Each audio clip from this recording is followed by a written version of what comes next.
저희는 지금 주택연금에 대한 궁금증을 이모저모로 알아보는 시간을 갖고 있습니다. 오늘도 주택금융공사 서부지사에서 우리 한송이님 나오셨습니다. 안녕하세요. 네. 자, 오늘도 먼 길 오셨는데 일단 주택연금 좀 마음껏 홍보할 수 있는 기회를 드리겠습니다.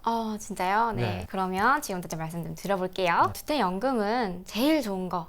평생 지급을 드린다. 두 번째, 계속 그 집에 거주를 할 수가 있다. 세 번째, 배우자에게도 동일한 조건으로 이어서 이제 드릴 수가 있어요. 마지막으로 이제 고객님께서 사망을 하시고 이제 대출을 갚았을 때 이렇게 남는 부분이 있으면 당연히 이제 상속인들이 가져갈 수가 있어요. 자, 주택연금 저도 참 이제 좋은 거 알겠는데요. 그래도 우리가 마지막으로 남은 궁금증 몇 가지를 다시 한번 따져보겠습니다. 사실 요즘에 집에 대해서 대출 없는 사람 어디 있습니까? 그런데 여기에 대출 있으면 이게 또 좀 안 된다는 얘기가 있어요. 예, 어떻습니까? 대출이 있는 경우에는 연금 가입을 못하나? 이건 절대 아니고요. 실질적으로 주택담보대출을 안고 연금을 신청하시러 오는 분들이 되게 많아요. 네. 이런 분들 어떻게 하시냐면 주택담보대출 상환용 주택연금을 이용을 하시는 거예요.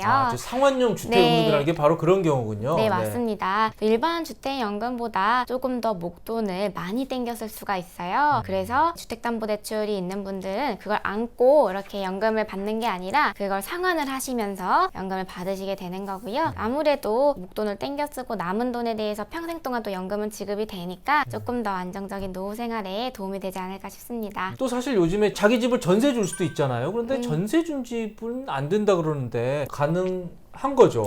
현행상은 좀 전세가 있는 집은 연금 가입이 안 될 뿐더러 이용 중에 이렇게 전세 계약을 체결하시게 되면 연금 지급의 정지 사유입니다. 네. 하지만 저희가 이제 곧 6월에 출시 예정인 신탁 방식 주택연금을 이용을 하시면 네. 이제 전세가 가능을 하실 수가 있어요. 그래요? 그런 게 나와요 네, 또? 야, 네. 좋네요. 네, 신탁 방식에서 좀 간단하게 설명을 드리자면 네. 원래 담보를 잡을 때 좀 근저당권을 저희가 설정을 했어요. 근데 이제 이 근저당권 설정이 아니라 신탁 계약에 의해서 소유권을 이전해오는 방식으로 바꿀 거예요. 네. 그러면 공사가 소유권자가 되면서 아무래도 그런 전세 보증금 같은 게 조금 더 저희가 효율적으로 안정적으로 관리를 해줄 수가 있게 됐고 네. 그러면서 이제 전세가 있는 집도 연금을 가입할 수 있도록 운영할 계획입니다. 네.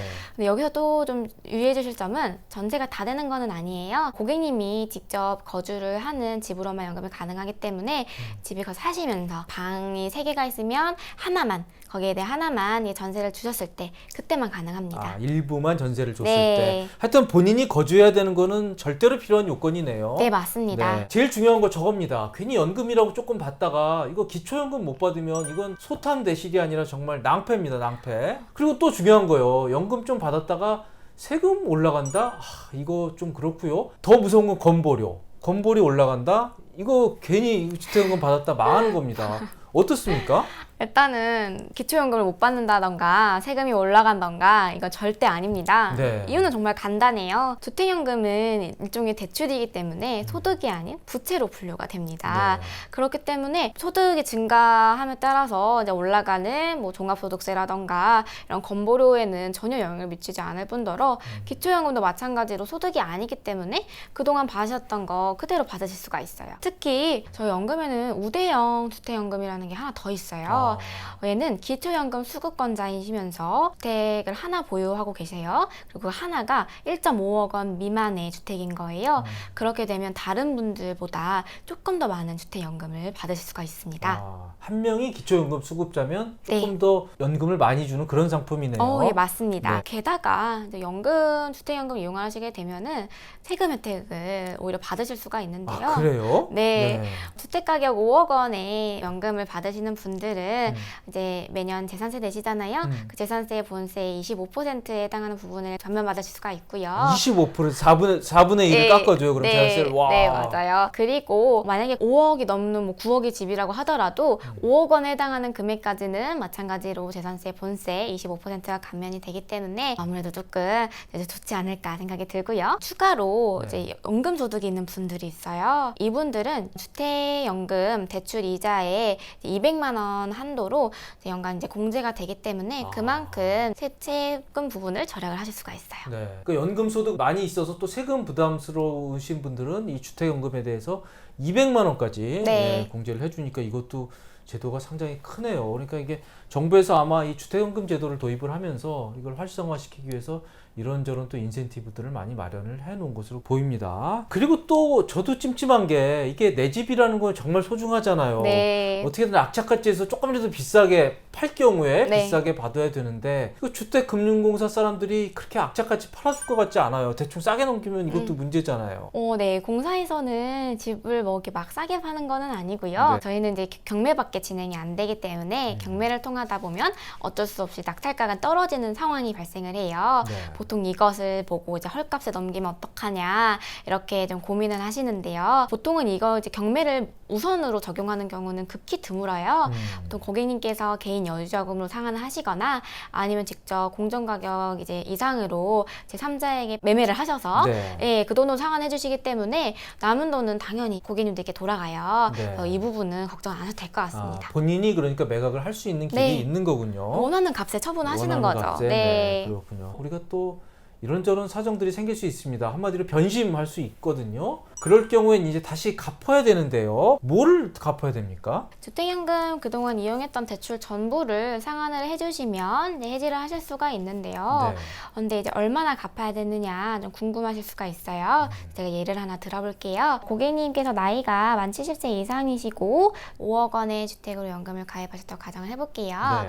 그러면은 이제 매달 약 153만 원 정도의 연금을 수령하실 수가 있어요. 저번 달 3월 말에 주택연금 금리인 1.68%를 기준으로 봤을 때 5년이 지난 걸 또 보게 되면은 약 1억 800만 원의 대출 잔액이 쌓이게 돼요. 그 1억 800만 원에는 매달 받았던 연금 지급에 약 이제 9,200만 원 정도가 들어가 있고요. 대출 이자는 476만 원 정도, 그리고 초기 보증료와 이제 연보증료를 합했을 때 약 950만 원 정도가 함께 포함된 금액입니다. 이 전체 금액인 1억 600만 원 정도를 은행 가셔서 상환을 하시면 연금 해지를 하실 수가 있습니다. 네.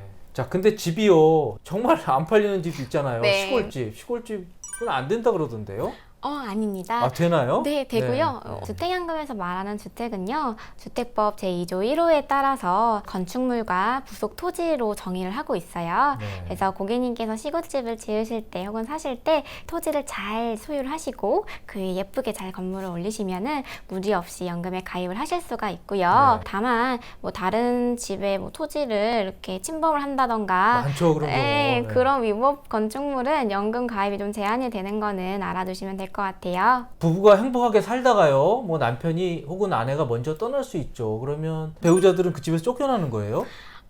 아니고요. 네. 예, 이제 고객님께서 연금 가입을 하셨어요. 그리고 네. 이제 사망을 하셔서 이제 배우자가 걱정이실 수가 있는데, 그럼요. 이럴 때는 유연대용 신탁을 통해서 이제 아내분께서 그대로 이제 연금을 받으실 수 있도록 조치를 하실 수가 있습니다. 네. 그런데 이제 다만 유언 신탁 같은 경우에는 그 수익권자인 배우자, 연금을 받으시잖아요, 배우자분께서. 그러면 이제 상속세 및 증여세법에 따라서 그 상속세를 전부 부담을 해주셔야 돼요.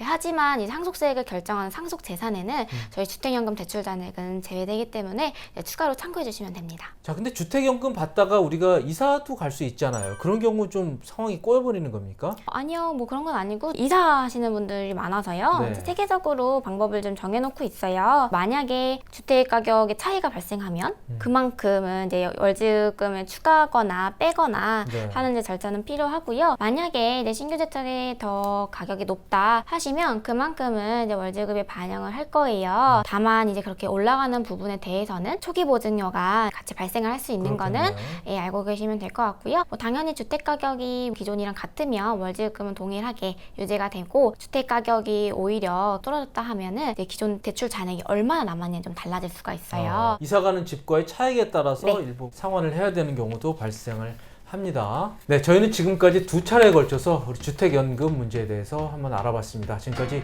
도움이 되셨다면 구독, 좋아요 꼭 부탁드리겠습니다. 감사합니다.